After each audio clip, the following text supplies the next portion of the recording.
জমছে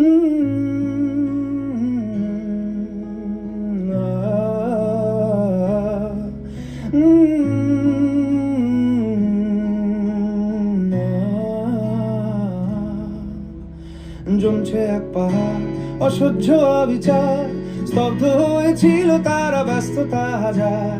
তাই যে মাই খেয়াল পেছনে দেয়াল, যে যেমন সে নিচ্ছি মেনে নাম দিয়ে কপাল। কেউ মরণ অকাল, কেউ ভয়ে কাতর, কেউ বা নিরুপায় বা অসহায় হয়ে পাথর। আর কবে, আর কবে, আর কবে, আর কবে, আর কবে, আর কবে, আর কবে, আর কবে, আর কবে, আর কবে, আর কবে, আর কবে কণ্ঠ শক্তি পাবে, আর কবে, আর কবে চিত্ত স্বাধীন হবে, আর কবে, আর